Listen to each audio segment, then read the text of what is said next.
Ian, it's good to see you, son. How have you been? I'm good. What about you, Mr. Summers? You look well. Shouldn't you be in school? I'm out because of a teacher's conference, so I decided to come down and help out. We miss having you here. No one relates to the younger kids the way you do.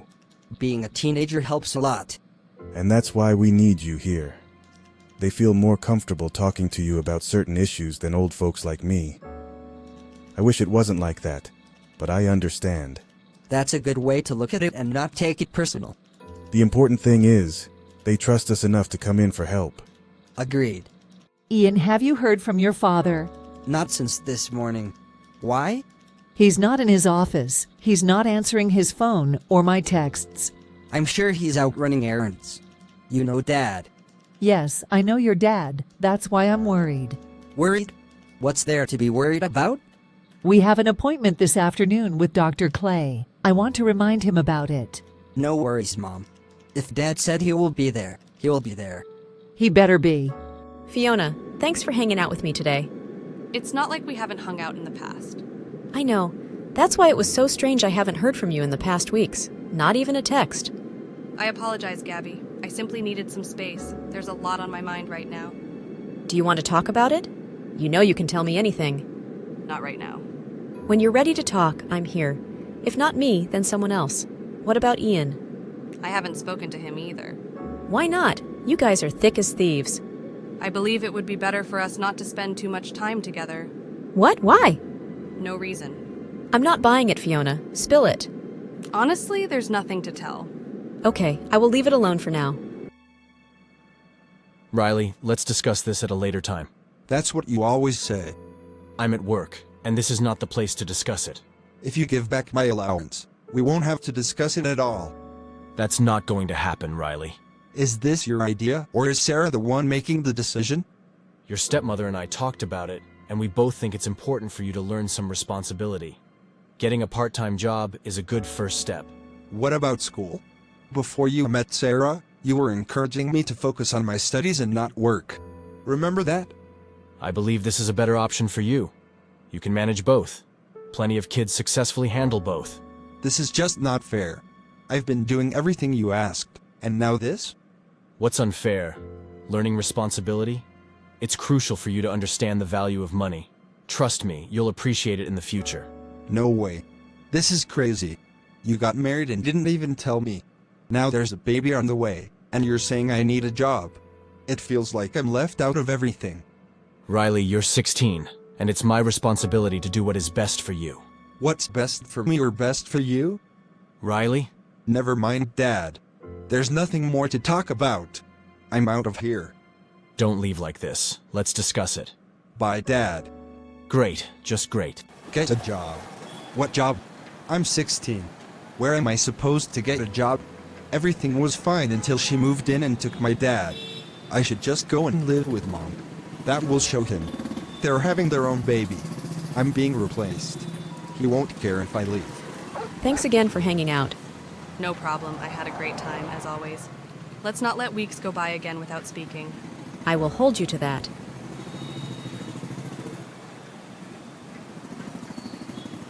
I will call you later. It's been weeks since I hung out with everyone. Maybe I should get the gang together for a movie or something. Oh, there's Riley. He looks really down. I wonder what's going on with him. Hey, Riley! What's going on? You look really upset. Hey, Gabby. It's my dad and his new wife. They want me to get a job and everything's a mess. A job? You're only 16. That's kind of harsh. They're having a baby, and I feel like I'm being replaced. He won't care if I leave. Riley, leaving might not be the solution. Have you talked to your dad about how you feel? I tried talking to my dad, but he's not listening. Want to talk about it, Riley? Maybe we can grab a bite or something. Dad doesn't get it. I get that it's tough when parents don't understand. But hey, you know who might have some good advice? Ian. He's working at the Christian Center today. I'll swing by and talk to him. He's going through a lot with his parents. Hey, Riley, how are you doing, son? Hello, Mr. Summers. I'm looking for Ian. I just saw him in the lounge.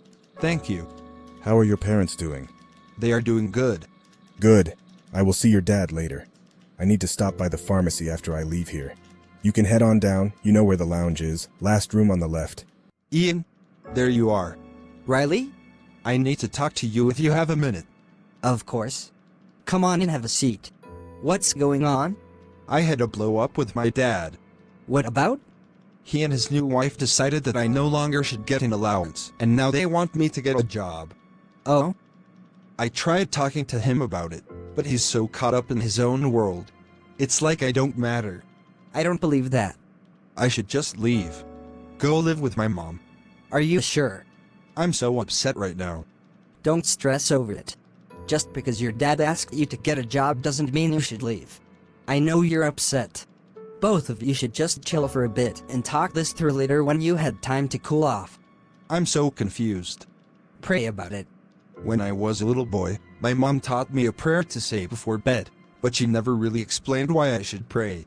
It wasn't until I met you that I truly understood what it means. Jesus said in Matthew 7 verse 7, "Ask and it will be given to you. Seek and you will find. Knock and the door will be opened to you." Ask, seek, and knock.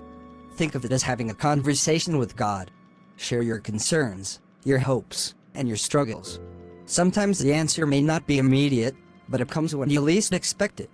There's a story in the Bible that fits this perfectly. With you, there always is. Hannah from the book of 1 Samuel desperately wanted a child but couldn't conceive. She prayed fervently at the tabernacle, pouring out her heart to God. Eventually, she was blessed with a son. She named him Samuel. So Hannah asked, sought, knocked, and her prayer was answered. Exactly. Her persistence and faith in God's timing led to a miraculous answer. Sometimes, the process of asking and waiting teaches us patience and also strengthens our faith. I have to get used to praying. I don't have much patience. Thanks, Ian.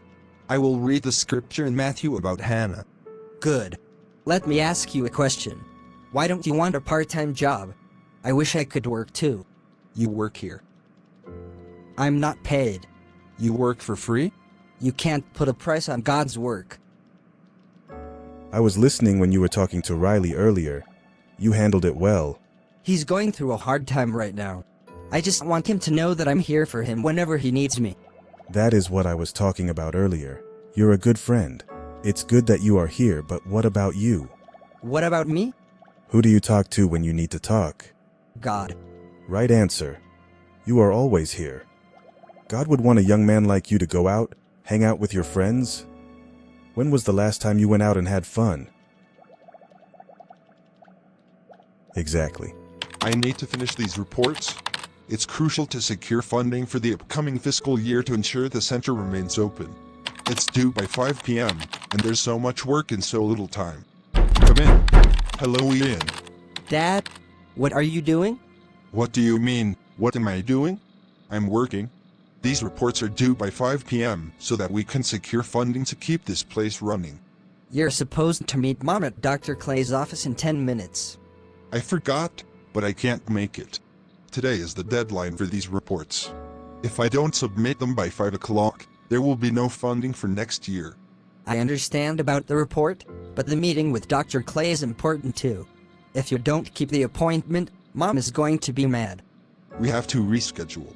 I'm sure your mother will understand how important this is. I wouldn't count on it. Anything from Mr. Smart? No, and he's not answering his phone, but he promised to be here.